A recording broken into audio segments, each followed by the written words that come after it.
Hello, my name is Donna McNeil. I'm a herbalist, a naturopath. I do archetypal readings and I give workshops on the elements and herbal medicine. My God, I really had to think about that. Anyway, today I've seen, I look at patterns and I have seen patterns. I had a woman, early 30s, I would say, and I've seen this again and again and again. She comes in, now early 30s, this shouldn't be going on. And the others I've seen 20s, it's across the board though, really. With a list of ailments that, her gut's not working, her bowel's not working, she's got aches and pains, she gets headaches, her periods, oh my God, it was endless.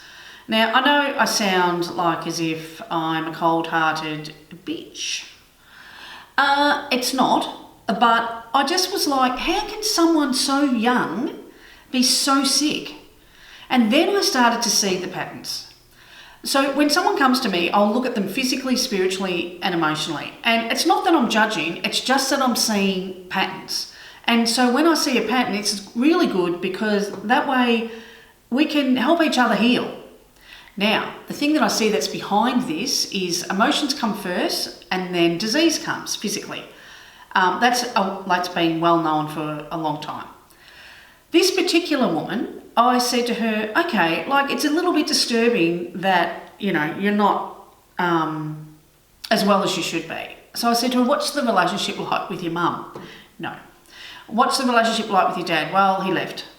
Okay. And your in-laws? No, don't like him. And your husband, we split up, we got back together, he did some stuff, whatever.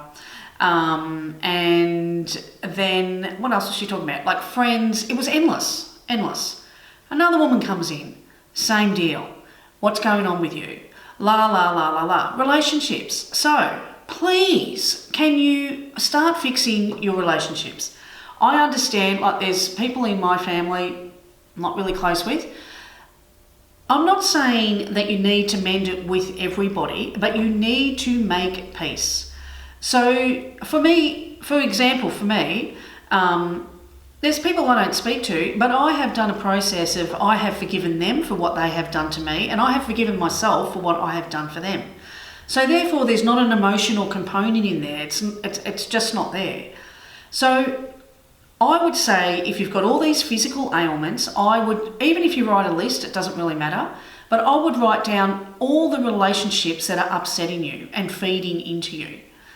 And then I would sit down and work out, can you resolve that with that person? If you can't resolve it, or you don't want to resolve it because you just don't like the person, then you need to do the forgiveness thing.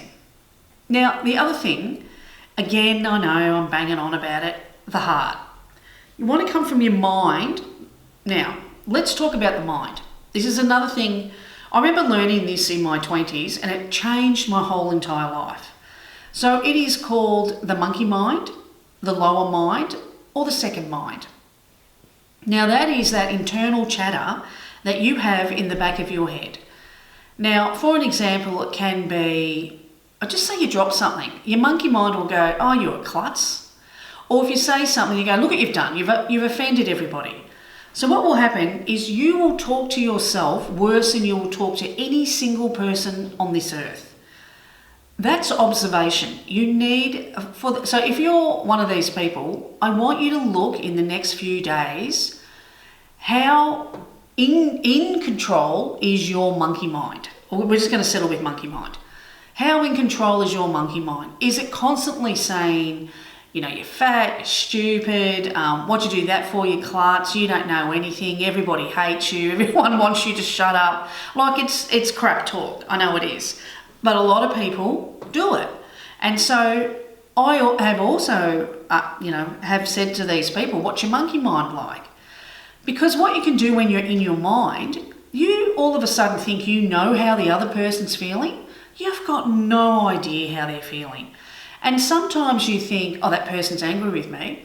No, they're not. They're probably going through a divorce, or they could be ill, or there could be family things going on, but your monkey mind is going to tell you it's about you. So one of the first things you can do is get that damn monkey mind under control. And then the second thing, we're going to go into the heart. When you go into the heart, there's a few things. You can have empathy and compassion for the other person, and when you're in your heart, you can really see how they're feeling. Like the Indians say, and you don't know a person until you've walked in their moccasins. Really old saying, that one. But it's true, when you're in your heart, you can then look at the other person and you can see, or you can feel, yeah, they're having a hard time. It's actually not about me. Or you can see, what's going on with them. And also look at the lineage. Like, was their mother like that? Was their father like that? Like, you can have a deeper and a better understanding about what's going on. And then the other thing is frequency. Now, I know everyone's banging on about the third D, the fourth D, the fifth D. You know what? It's not a competition, people. All of us, me included, there's times where my frequency is lower. I'm not going to put a number on it. I'm just not interested in that crap. And there's times when my frequency is higher. Now, I notice when my frequency is lower, I'm in my head, and there's frustration, or there's anger, or there's fear, or there's doubt. It's a lower vibration. I'm not saying every time you're in your head it's a lower vibration. It's not. But I'm talking about, for me, when things are out of sorts, I realise I'm in my head.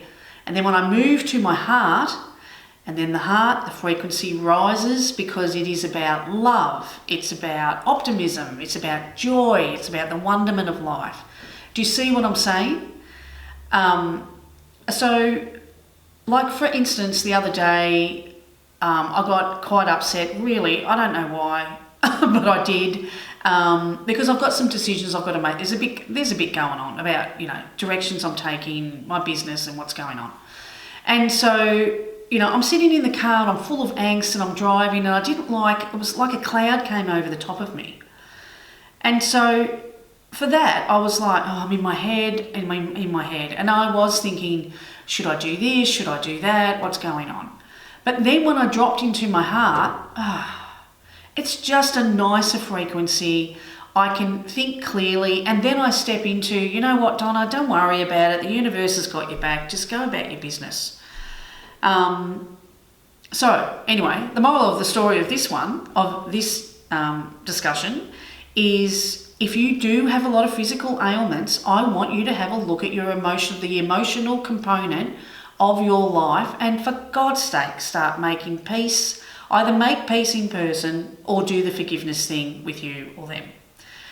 Now, the other thing, I want to introduce you to nettle, stinging nettle. Most people do know about it. If stinging nettle grows in your backyard, always look at the weeds in your backyard, because they're telling you about your health. So stinging nettle, put some gloves on, don't grab it, put some gloves on, and make a tea, or again, an infusion out of it, because that brings you back from the dead, basically. It's full of vitamins and minerals and chlorophyll. It's great for your adrenals. It's good for your kidneys. It's good for so many things. So you could do that to make you stronger, because when you're physically stronger, you're emotionally stronger. And then there's another herb, and it's called motherwort. Oh, motherwort is just this beautiful herb. This is how I feel about motherwort. I feel that she comes around from the back and holds you and says, just lean back, I've got you. And she's got you.